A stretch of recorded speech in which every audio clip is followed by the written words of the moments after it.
తెలంగాణలో తమ సామాజిక వర్గానికి రాజకీయంగా తగిన ప్రాధాన్యత కల్పించాలని తెలంగాణ కమ్మ రాజకీయ వేదిక రాజకీయ పార్టీలకు విజ్ఞప్తి చేసింది. హైదరాబాద్ సోమాజిగూడ ప్రెస్ క్లబ్లో ఏర్పాటు చేసిన విలేకరుల సమావేశంలో ఐక్య వేదిక అధ్యక్షులు విద్యాసాగర్ గోపాలం, ఉపాధ్యక్షులు సత్యనారాయణ మాట్లాడారు. తెలంగాణలోని అన్ని ప్రాంతాల్లో తమ సామాజిక వర్గానికి చెందిన ప్రజలు పెద్ద ఎత్తున నివసిస్తున్నారని తెలిపారు.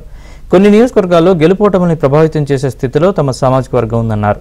కమ్మ జనాభా అధికంగా ఉన్న నియోజకవర్గాల్లో తమ వారికి రాజకీయ అవకాశాలు కల్పించాలని రాష్ట్రంలోని అన్ని పార్టీలకు విజ్ఞప్తి చేశారు.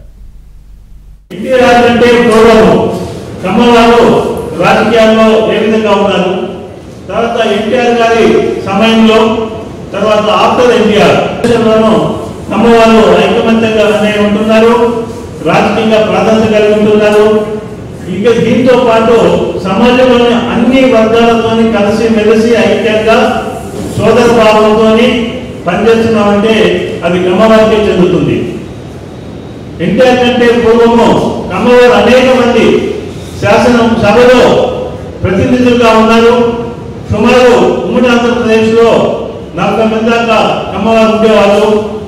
అంటే ఈ యొక్క తెలంగాణలో రైతాంగ ఉద్యమం నడిచినప్పుడు కూడా కమ్మవారు ముందుండి ఈ యొక్క ఉద్యమంలో క్రియాశీలకంగా త్యాగ బుద్ధితో పనిచేయడం జరిగింది. మున్సిపల్ కార్పొరేషన్స్, మున్సిపాలిటీస్ ఇవన్నింటిలో కూడా కమ్మవారికి సముచిత ప్రాధాన్యత ఇవ్వాలని కోరుతూ, అలాగే కమ్మవారికి కూడా విజ్ఞప్తి చేస్తున్నాం ఏంటంటే సీట్ అడిగే ముందు మీరు కూడా దానికి అర్హత సంపాదించండి, పోరాడండి, కష్టపడండి, ఈ యొక్క అధిష్టానాన్ని మెప్పించండి.